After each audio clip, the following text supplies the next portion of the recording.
this year's richest person, the existence of aliens, even the return of Jesus Christ. Believe it or not, people are actually betting on stuff like this. Prediction markets are platforms online where you can bet on future events. The best known platforms are Kalshi, Polymarket, but there are a bunch of others. And over the past year, they've exploded in popularity. Kalshi partnered with CNN, CNBC. Google announcing it will integrate Kalshi's data. MLB naming Polymarket its official prediction market partner. We have New York Stock Exchange owner taking a stake into Polymarket. You're starting to see Polymarket and Kalshi really get into the mainstream vernacular. If you had me saying potato on Polymarket, you just made a ton of money. Prediction market app, dude. You know, online peer-to-peer betting. The amount of money involved has skyrocketed. Kalshi currently handles 3 billion of notional trading a week. Just at the beginning of 2025, they were handling 30 million. So 100 times more. We're seeing pretty similar numbers for Polymarket.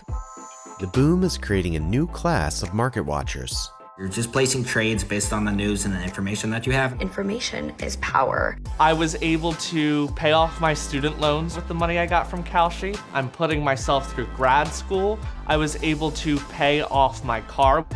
But most people aren't paying off their bills. They're losing money.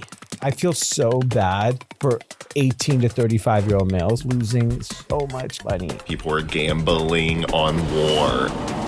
As the U.S. and Israel prepared to strike Iran, platforms like Polymarket saw a surge in activity. One of the criticisms of prediction markets is that they've created the financialization of everything. Should you be even allowed to bet on military endeavors, or should that be something that is off limits? As these markets get more esoteric and specific, they become more easily gameable, more difficult to monitor insider trading and market manipulation. So what happens when you can bet on almost anything?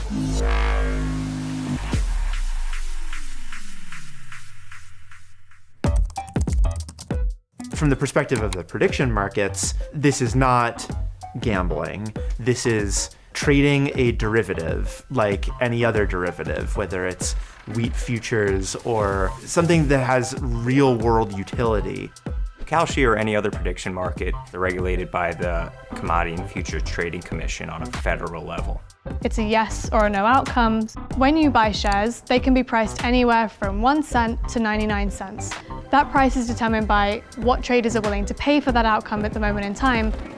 Unlike sports gambling, prediction markets don't have a house, taking the opposite side of your bet.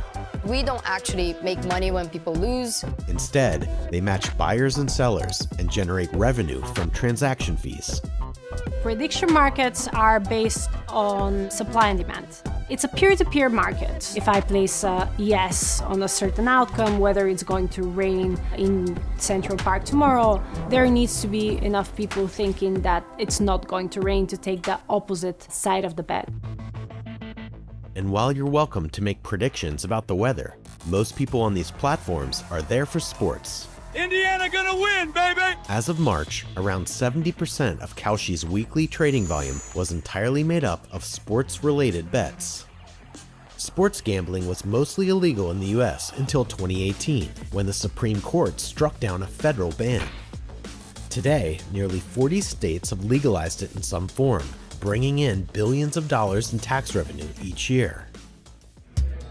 The states that have legalized sports betting are upset because they can't control the sports betting that's going on Kalshi, and crucially, they can't collect tax revenues on it. Now, other states that have not legalized sports betting, they're upset because now without their consent or their control, sports betting is now legal. Several US states have sued Kalshi, Polymarket, Robinhood, a bunch of other platforms, saying that they should have jurisdiction over what they consider to be sports gambling. From the consumer's perspective, even though the underlying plumbing is different and the regulations are somewhat different, when you open the app, very much it's the same experience.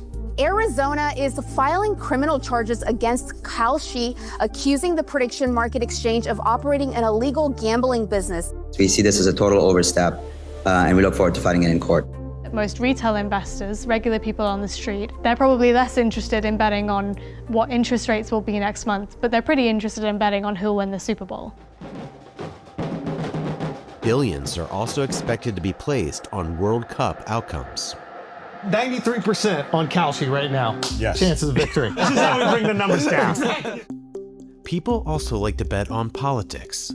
Polymarket and Kalshi particularly got big around the 2024 US presidential election. This election is going to be close, but we are going to win. Everyone was talking about the odds of President Trump winning the election.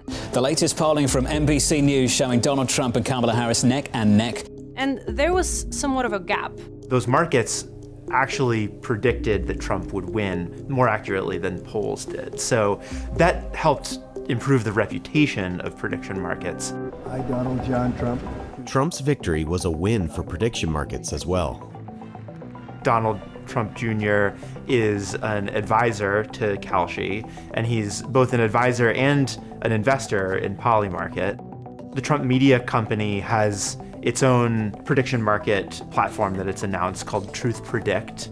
The Biden administration had been critical and went after Polymarket and Kalshi with mixed results. But the same agency under Trump has come out swinging for the industry to keep it legal. To those who seek to challenge our authority in this space, let me be clear. We will see you in court. At the end of the day, there's a limit to regulatory control. Polymarket has since become federally registered and is offering some bets in the US again, even while most people can access the full service via virtual private networks or VPNs.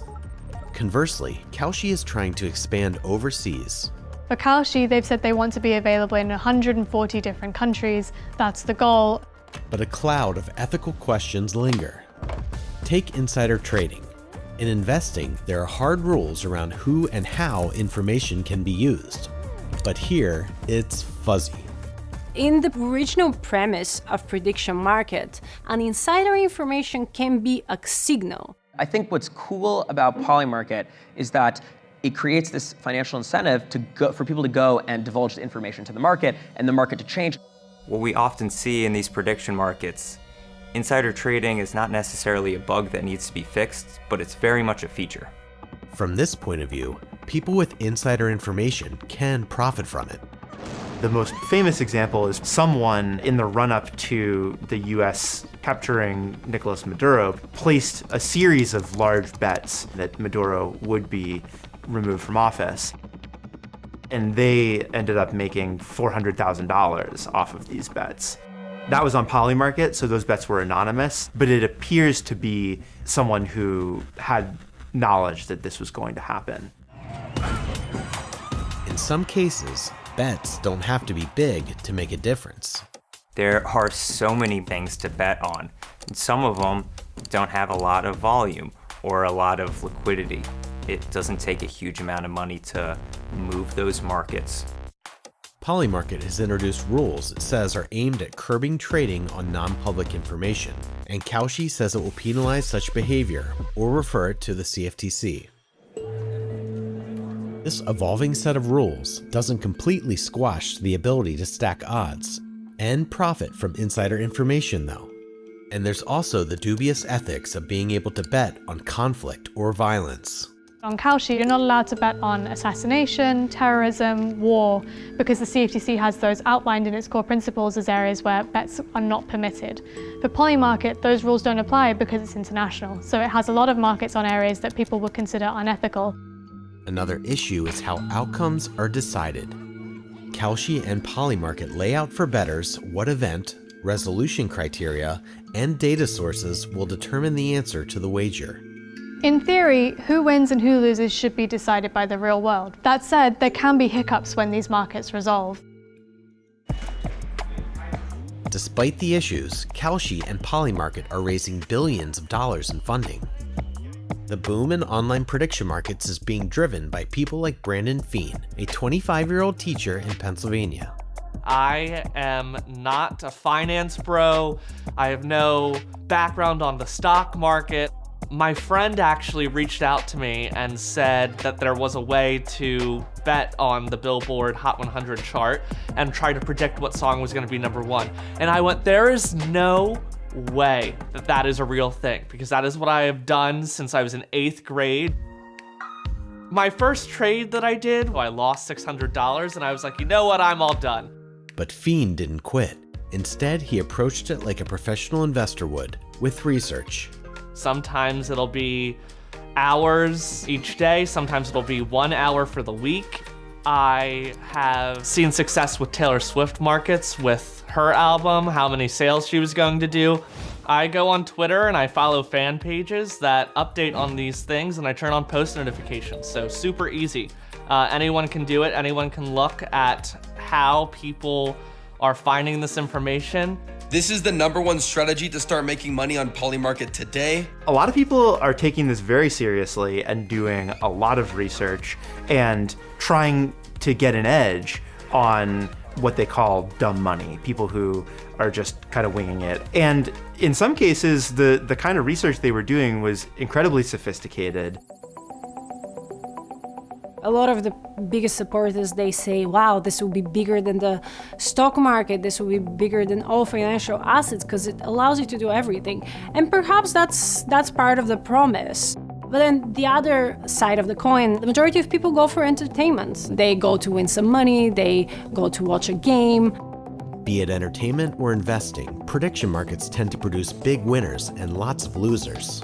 Analysis done by Bloomberg and other outlets shows that, on average, bettors who invest less money in prediction markets tend to lose more often, and those who invest more money, the professional side, they tend to win bigger. That tendency sounds a lot like Wall Street, where big investors tend to make most of the money. But as with anything this new, everything is subject to change. It's possible that a lot of this could go away. We're also waiting to see how a lot of these court cases shake out. If the courts decide that trading on prediction markets is the same as sports betting and should be regulated by the states, then that completely changes these companies' business models.